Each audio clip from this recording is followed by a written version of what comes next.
26 जानेवारीला ग्रामसभा कॅज्युअली ना प्रोसेडिंग ना पारदर्शकता आणि 4 फेब्रुवारीला अचानक सगळं नियमात कारण लोक आता जागे झाले। नमस्कार मित्रांनो, आज मी हा ब्लॉग बनवतोय कारण ग्रामपंचायत टाकळी बुजुर्ग तालुका नांदगाव खंडेश्वर जिल्हा अमरावती इथला एक विषय महत्वाचा आणि गंभीर मुद्दा तुमच्या समोर मांडायचा आहे। आपल्या गावात ग्रामसभा होते, पण खरंच सांगायचं तर आपल्याला कुठल्याही गोष्टीची नीट स्पष्ट आणि पूर्ण माहिती मिळते का? योजना कोणत्या आहेत, निधी कुठं जातोय, निर्णय कसे घेतले जाते हे सांगण्याची तयारी कोणाकडेच दिसत नाही। 26 जानेवारीची ग्रामसभा अगदी कॅज्युअली घेतली गेली, ना नीट माहिती दिली गेली, ना लोकांना गंभीरपणे घेतलं गेलं। आणि सगळ्यात गंभीर गोष्ट, त्या ग्रामसभेची प्रॉपर प्रोसिडिंगच नाही। म्हणजे काय निर्णय झाले, कोणते मुद्दे मांडले गेले, काय मंजूर झालं याची अधिकृत नोंदच नाही। ग्रामसभा झाली असेल तर तिची कारवाई असायलाच हवी, प्रोसिडिंग नसेल तर ती ग्रामसभा कशासाठी? आणखी एक अत्यंत महत्वाचा मुद्दा, ग्रामसभेचा हालचाल कारवाई रजिस्टर दाखवायला नकार दिला जातोय। रजिस्टर मागितलं की वेगवेगळे कारण दिले जात आहेत आणि कारवाईच्या वेळेस मुद्द्यांवर उत्तर देण्याऐवजी टोलवा टोलवी केली जाते। हे सगळं नियमाच्या पूर्ण विरोधात आहे।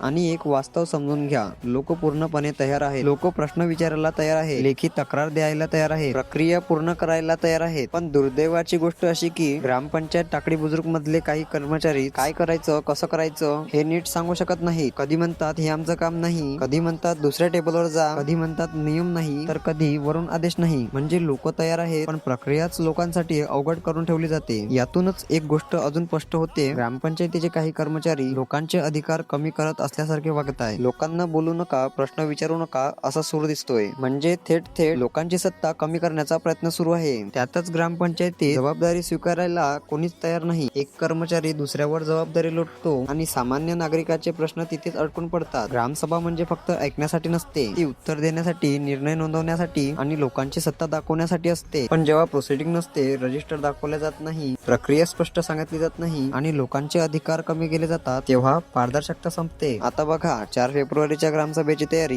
जोरात सुरू आहे। आता सगळं कागदोपत्री नियमाप्रमाणे दाखवलं जात आहे का? कारण आता त्यांना कळलंय की लोक जागे झाले, लोक प्रश्न विचारतायत, लेखी अर्ज देत आहेत, आवाज उठवतायत। हेच सत्य आहे, लोक जागे झाले की व्यवस्था आपोआप सरळ होते। पण एक गोष्ट लक्षात ठेवा, फक्त तोंडी बोलून चालणार नाही। म्हणून आता वेळ आली आहे की संविधानाने दिलेल्या अधिकाराचा वापर करायचा। माझी ग्रामपंचायत टाकळी बुजुर्ग येथील सर्व नागरिकांना नम्र पण ठाम विनंती आहे, तुमच्या तक्रारी, समस्या, मागणी लेखी स्वरूपात घेऊन या। तुमच्या आजूबाजूच्या समस्या विचारा, रस्ता, पाणी, घरकुल, वीज, जे काही प्रश्न आहेत ते ग्रामसभेत ठामपणे विचारा। कारण प्रश्न विचारणं हा गुन्हा नाही, तो आपला अधिकार आहे। 4 फेब्रुवारीची ग्रामसभा फक्त नावापुरती नसावी, तर लोकांच्या सत्तेची, पारदर्शकतेची आणि जबाबदारी ठरवणारी ग्रामसभा असावी। आणि शेवटी एक गोष्ट अगदी स्पष्ट करतो, आमचा कुणाविरुद्ध वैयक्तिक विरोध नाही, आमचा उद्देश फक्त लोकांना जागृत करणं आणि आपले हक्क मागणं हाच आहे। हेच आमचं युवा नेतृत्वाचं मागणं आहे। आपण लोक आहोत, आपणच ग्रामसभेचे मालक आहोत। गाव कुणाचा नाही,